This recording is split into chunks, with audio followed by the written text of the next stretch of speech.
y la industria turística, si tuviera apoyo del gobierno federal, podría hacer mucho para incorporar a mexicanos al empleo y posiblemente incluso, por supuesto, hasta migrantes. Pero la prioridad número uno debe de ser para que este país avance en la justicia social es ofrecer trabajo a los mexicanos.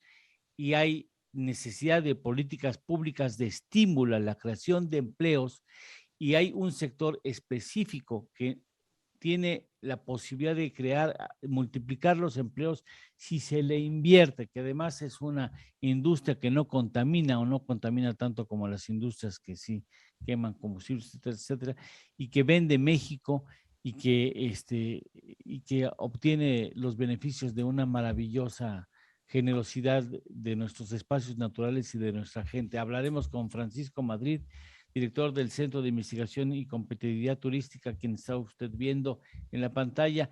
Un estudio, nada más dime una cosa, doctor, si fueras tan amable. ¿Cuánto tiempo llevó la investigación? ¿Desde cuándo se preparó esta investigación de la que vas a hablar después de una pausa? Yo tengo trabajando, tengo unos 10 años, Eduardo.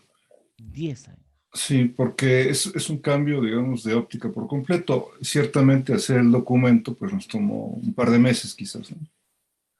Pero o sea, es un trabajo importante. ¿Esto ustedes lo comparten por la Secretaría de Turismo con Miguel Torruco? Sí, desde ayer es un documento público. El secretario Torruco está en la lista de distribución a quienes le mandamos los materiales, el subsecretario Hernández Haddad. Nosotros creemos que ayer debe haber circulado a través de redes sociales de manera importante el documento. No dudaría que hubiera algunos miles de ejemplares ya distribuidos a estas alturas. Se puede consultar por internet. En la página de Psicotura en Agua, que es muy sencillo ingresar, simplemente pones eso en el navegador, te lleva a la página y desde ahí ya se puede Con descargar C, sin costo. Psicotur, Psicotour, sí. Psicotour, ya está el documento. Está el documento para Está descargar. lleno de información interesante de la que nos va a hablar Francisco. Muy buen documento. Vamos a destacar, tú lo conoces a la perfección mejor que nosotros. A mí me llegó, muchas gracias, ayer me llegó. Empecé a leerlo. A ver, tienes el micrófono. Lo más importante, lo que más te llamó la atención, ¿dónde está? Yo creo que el tema central es una propuesta de tener una narrativa diferente sobre la importancia del turismo. Nosotros estamos convencidos de que el turismo puede ser un agente de cambio para el país, de que el turismo genera importantes beneficios y hasta ahora me parece que hay una cierta falta de atención de la industria, del sector académico, de quienes estamos convencidos de ello, para poder comunicarlo de mejor manera, para poder transmitir este entusiasmo que nos genera la actividad, porque el turismo le da mucho al país. Lo que hicimos en esta ocasión es aislar los beneficios de carácter social, sin olvidarnos de la parte económica, de la contribución a la generación de divisas, de la activación del PIB y de muchas otras cosas, de una cadena productiva formidable, sino que eh, queremos destacar aportaciones concretas que ya se hayan dado, no es parte de un plan esto, de ninguna manera. Recopilamos información de fuentes públicas y la articulamos a través de esta narrativa de señalar que son los otros datos del turismo, pues refiriéndonos a los datos sociales.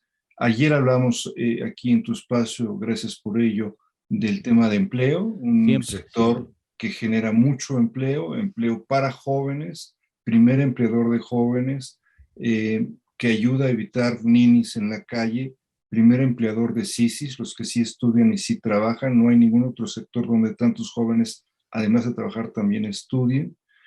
Segundo empleador de mujeres, casi el 60% de las posiciones de trabajo, es decir, 2.5 millones de trabajadoras se desempeñan en el turismo o se desempeñaban hasta antes de la crisis de la pandemia.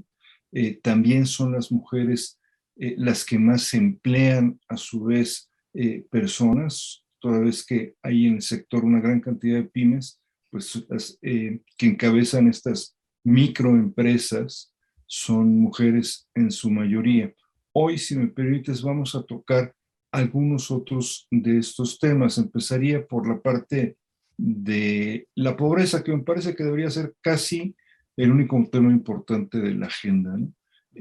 No en balde es el objetivo central o el primer objetivo, perdón, de los objetivos del desarrollo de Naciones Unidas, de la Agenda 2030. El turismo contribuye a abatir la pobreza de la única manera sustentable que puede hacerse esto, y es a través de la generación de riqueza. No hay otra manera. Si no generas riqueza y la distribuyes de mejor manera, pues la pobreza nunca se va a acabar. Si nosotros revisamos cómo se distribuye la pobreza, vamos a encontrar que en México hay una concentración en el sur-sureste. Todos los estados del país en el sur-sureste viven en condiciones de pobreza por arriba de la media nacional, excepto uno, y ese uno es Quintana Roo. Y la excepción tiene que ver con el turismo. Quintana Roo tiene una economía completamente concentrada en la atención del turismo. Tanto Quintana Roo como Baja California Sur tenían niveles de población en pobreza muy por debajo de la media nacional en 2018. Las condiciones cambiaron en 2020 por la pandemia, y de hecho estas dos entidades, ante la falta de apoyos y la gravedad, la profundidad de la crisis, son las que más sufrieron, digamos, por esta condición de la pandemia, de tal suerte que Quintana Roo quedó fuera de esta parte y está temporalmente, nos parece, coyunturalmente, por arriba de la línea de pobreza. El tema de marginación también lo revisamos. Sabes tú, Eduardo, que desafortunadamente en México el 52%, todavía la mayoría de los municipios están en las peores condiciones de marginación, marginación media, alta y muy alta, 52%. Es escandaloso, ¿eh? Sí. En el caso del turismo, los municipios turísticos, solamente el 19% de ellos están en estos niveles. Hay ciertamente una diferencia relevante e importante entre unos y otros. Lo mismo sucede con el rezago social. En el caso del rezago social, los municipios del país, el 35%, número redondo, están en las peores condiciones de rezago social, es decir, condiciones media, alta y muy alta de rezago social. Y esto, en el caso de los municipios turísticos, solo sucede en el 10% de ellos. O sea, hay una relación de casi 4 veces a una más rezago social en los municipios del conjunto del país que en los municipios turísticos. El desarrollo humano es un poco lo mismo, aunque los datos a nivel estado son más antiguos, no tenemos actualización. El último dato es de 2012. Vale la pena destacar que uno de los 5 estados que mayor índice de desarrollo humano tiene es Baja California Sur, fundamentalmente un estado turístico. Y si hacemos la misma ecuación de aislar municipios turísticos, ahí sí tenemos datos de 2015 y la situación es nuevamente la misma. Con mucho, los municipios turísticos tienen una mejor condición en materia de desarrollo humano. Un tema importante que yo creo que sí es un descubrimiento, no del hilo negro, pero un descubrimiento al fin, es que esta industria, que yo creo que a veces es reconocida como una industria de grandes empresas, de marcas internacionales, pues es sobre todo una empresa de mexicanas y mexicanos que trabajan en empresas pequeñas. Las microempresas, las empresas que tienen menos de 10 empleados, son el 93% de las casi 800,000 empresas turísticas características y conexas, según dice el INEGI, que había en el país. Estamos hablando, pues, de que la mayor parte de los, changarros turísticos están a cargo de pequeños grupos de trabajadores, no más de 10 trabajadores. Agregaría, Eduardo, también que las remuneraciones en turismo, porque eso es algo que a veces también se cuestiona, las remuneraciones en turismo son más o menos el 9% de toda la masa de remuneraciones en el sector privado en el país. Se dice rápido, pero estamos hablando de una cifra verdaderamente significativa. Concluiría señalando 3 cosas más, si me permites, Eduardo. Sí, claro. Primero, un tema central y es donde tratamos de cambiar un poco el pensamiento.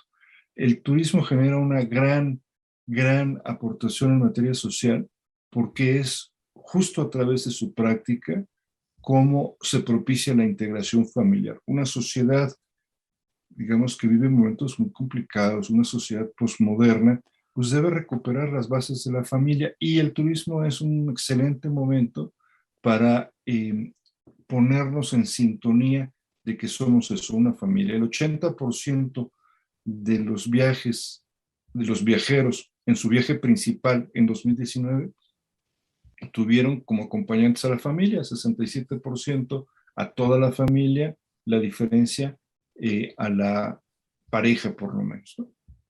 Un segundo elemento es, el turismo es también un gran vector para favorecer la identidad nacional, para entender nuestras diferencias. Ayer cumplió el país 200 años de vida independiente, pues sigue habiendo diferencias, sigue habiendo puntos de vista encontrados, a veces demasiado encontrados. Bueno, el turismo, tanto si eres un anfitrión como si eres un visitante, te permite conocer al otro y cuando empiezas a conocer al otro, empiezas a entender al otro. Y eso creemos que es también un valor, una aportación de México, el favorecer la identidad nacional. Concluiría diciendo lo siguiente, se ha señalado mucho que el turismo genera subdesarrollo, que el turismo genera infiernos, ¿no? Para los trabajadores de la industria. Pues sí, sí es cierto, pero eso sucede porque las condiciones de vida para el país, para los trabajadores del turismo y de otras industrias, pues no son las mejores. Lo que realmente genera su desarrollo es la falta de oportunidades y el turismo genera las oportunidades. El recorrido es muy grande, podemos hablar del turismo también en materia de migración, por ejemplo, que también tienen que decir, las entidades turísticas, Quintana Roo y Baja Sur, no expulsan personas hacia Estados Unidos, al contrario, el 5%, perdón, el mayor número de personas que en los últimos 5 años no vivían en un estado, pero se han cambiado a otro, sucede en las entidades turísticas. Los mayores saldos migratorios, es decir, las poblaciones que reciben más habitantes que los que expulsan, suceden en las entidades turísticas. ¿Cuáles son las entidades que menos remesas reciben? Pues las entidades turísticas. ¿Por qué reciben menos remesas? Pues porque la gente se queda a trabajar y genera la propia actividad económica. De eso se trata en estos otros datos del turismo, una dimensión social, Eduardo. Que es un documento que yo le invitaría. Fíjate que está Pablo Álvarez y Casa, quien conoce seguramente, durante Claro. mucho tiempo economista muy destacado del clan de los Álvarez de Casa y Longoria, o Longoria Sinelí, y este, bueno, finalmente, durante mucho tiempo estuvo trabajando en el sector turístico, si no mal recuerdo, Pablo, y Somos compañeros. bueno, pues entonces se conocen bien.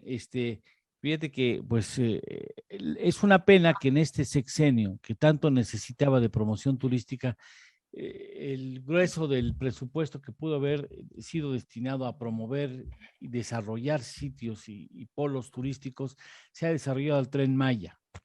O sea que finalmente el Tren Maya acabó injustamente castigando a un sector que necesitaba. Yo no sé si cuando esto se regularice más allá de la pandemia, eh, Francisco, nos encontremos con que México bajó varios escalones en el ranking de ingreso turístico de extranjeros, donde habíamos hecho un gran esfuerzo. Yo me fui en alguna ocasión a España, a un Fitur, si no, ese se llama la Feria Correcto. Internacional. Y no, hombre, era imposible olvidar que México estaba ahí, ¿eh? Todo mundo, además todo mundo va a los stands mexicanos porque llaman la atención no solamente la exposición, los bailes, las celebraciones, los eventos que hacen ahí, sino la oferta turística nacional llama mucho la atención en el mundo y es una pena, a mí me parece que es una pena que hayamos desaprovechado 6 años en vender México al turismo internacional. Hay una paradoja en todo esto, Eduardo, y es que en el peor momento del turismo mundial, México avanzó en el ranking, ¿no? Sí, Eh, ¿Por qué? Pues porque México no cerró sus fronteras, porque los empresarios se tomaron muy en serio los protocolos sanitarios, pero sobre todo porque los norteamericanos que se vacunaron no tenían otras opciones para dónde viajar. Por Claro. eso, en el año pasado, México fue el tercer destino, el tercer país más visitado. Sí creo que esto no va a continuar en la medida que, como dices tú, recuperemos la normalidad y en la medida que volvamos, digamos, al terreno competitivo feroz que es característico Sí, del turismo, nosotros no tenemos los instrumentos para estar, digamos, peleando todos los turistas. Yo creo que sigue habiendo muchas cosas por hacer, yo creo que el turismo sigue rindiendo rendimientos y el problema es cómo acabamos de recuperarnos en términos de empleo formal en el Seguro Social. Estamos 160,000 empleados atrás, 160,000 trabajadores asegurados en hoteles y establecimientos de alimentos y bebidas. No me parece de ninguna manera que esto pueda considerarse como una recuperación o como que ya estamos del otro lado. Hay que ver cómo se va a resarcir eso y sobre todo, bueno, pues ver para el futuro cómo podemos aprovechar el potencial. Yo creo que de esto trata el documento, de llamar la atención de este gobierno, un gobierno de corte eminentemente social que podría tomar el turismo como un claro. instrumento.